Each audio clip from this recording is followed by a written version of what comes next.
falta de clareza dos rumos que esse negócio vai tomar daqui para frente. Então, muitas vezes, não é só você, enquanto gestor, que está desalinhado com a diretoria, por talvez uma falta de conhecimento seu, né? É muito porque a diretoria não sabe onde é que ela quer chegar. Então, a fábrica nasce, o empreendedor, né, vai lá, empreende, começa uma fábrica, está trabalhando lá a todo vapor, só que ele mesmo não sabe onde é que ele quer chegar com aquela fábrica. Ainda é uma fábrica pequena, média, ainda não tem muita consciência de onde ele quer chegar com aquela fábrica, não.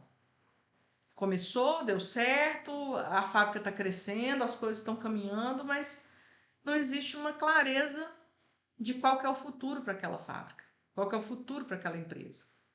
E aí, gente, até tem meta, porque você vê muita diretoria, os donos da fábrica discutindo, a meta de vendas vai ser essa. Eu tenho meta de vender isso, isso e isso. Eu tenho meta de venda de tantos R$ 1.000 por mês.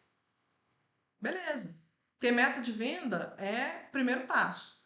Só que o que a gente precisa entender, né, junto com a diretoria, é que não é só a meta de venda.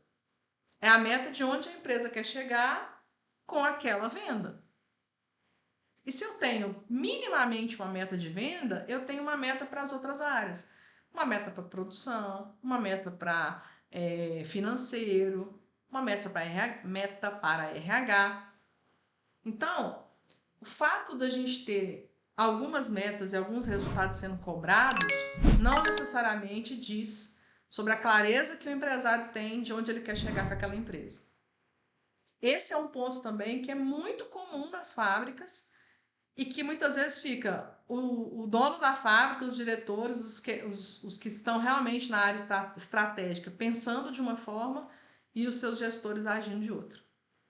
Um caso que eu comecei a contar lá nos stories é que um gestor, sabendo de todo esse caminho de como fazer uma gestão muito mais confiante, muito mais segura, né, tem acesso a essas informações, começou a implementar, deu muito resultado, de repente as donas do negócio simplesmente ignoraram tudo e foram para a fábrica, foram colocar a mão na massa.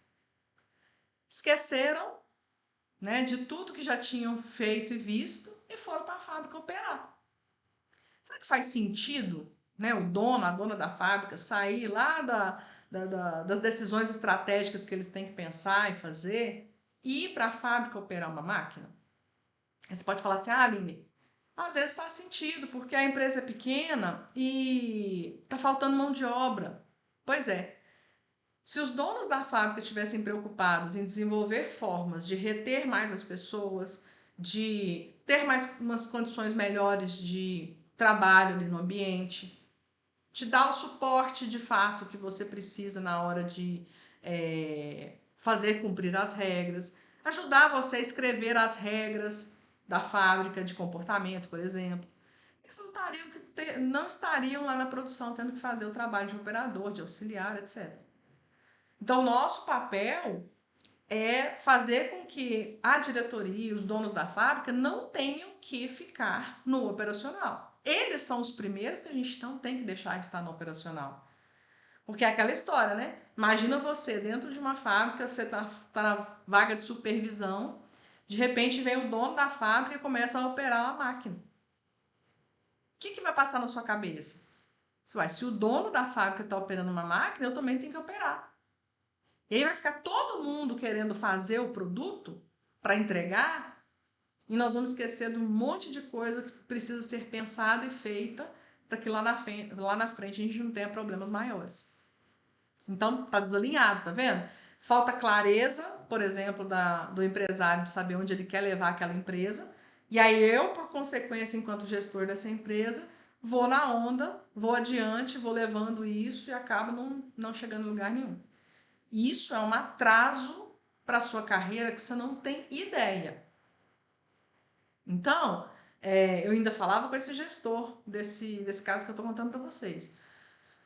Fazer, né, e é uma das soluções que eu trouxe aqui, colocar essa solução em prática, você consegue colocar.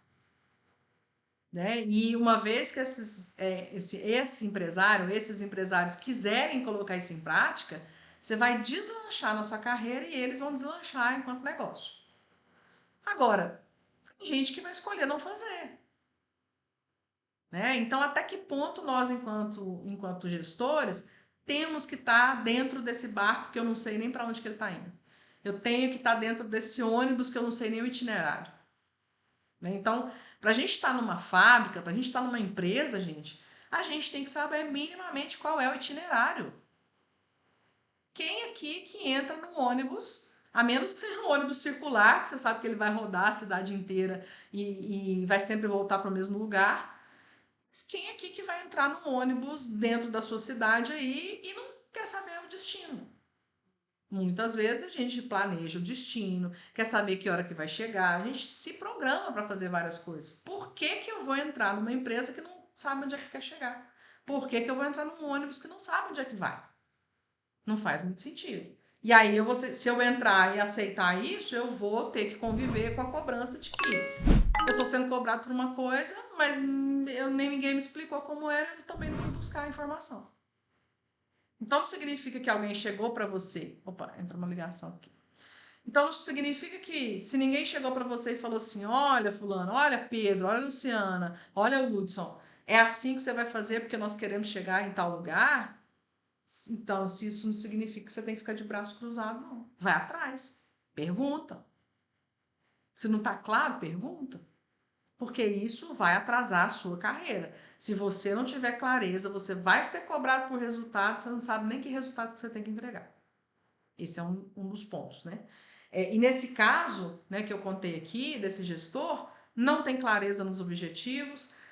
E aí eu puxei a orelha dele. Falei, olha, não tem clareza nos objetivos, mas você foi atrás? Não. Você estabeleceu indicadores? Não. Pois é, então pega bem a bola de cristal e vai adivinhar o que vai acontecer. Porque tem que fazer o básico também, né, gente? Eu simplesmente espero que vá cair do céu todas as informações que eu preciso para poder eu ser reconhecido na fábrica, eu ser um gestor, uma gestora mais confiante, seguro. Peraí, né? Vamos fazer a nossa parte, pelo menos. O que acontece quando a gente deixa isso sem fazer, né? Simplesmente a gente espera cair do céu. Aposto que você está fazendo retrabalho. Aposto que você e a sua equipe estão tendo que refazer o serviço uma, duas vezes. Ou mais, né? Aposto que você chega na empresa hoje, a fala é uma, aí amanhã já mudaram tudo. Hoje vai a partir de hoje vai funcionar assim. Daí amanhã você chega e fala, não, agora esquece tudo e volta para cá de novo. É uma incerteza muito grande. Né? Uma vez eu cheguei num cliente que era exatamente isso. O nível de incerteza. Então a gente chegava lá e combinava fazia alguns combinados lá de como seriam as tarefas e como seria o segmento da consultoria, das atividades e tudo mais. Eu voltava lá 15 dias depois, gente, simplesmente eles tinham mudado a empresa como um todo. Ah, fulano já não é mais dessa área, agora dessa área é cicrano. Eles mudavam as pessoas todas de lugar, do nada, sem menor preparo, sem menor planejamento, sem menor nexo. Simplesmente saíam mudando as pessoas. E aí o que acontecia? Retrabalho, reprocesso, incerteza. Então eu chegava lá, começava a conversar com o gestor, ele falava assim: eu comecei aqui nessa área, mas eu não sei se eu vou ficar aqui nessa área. Então imagine você trabalhar num lugar que você tem muita incerteza. Você não vai conseguir fazer o seu trabalho direito, né? Então a gente também tem que saber enxergar isso e buscar cada vez mais clareza das pessoas que a gente tem como referência. Os donos, a diretoria, quem quer que seja. Então, para evitar esse tipo de situação que é retrabalho.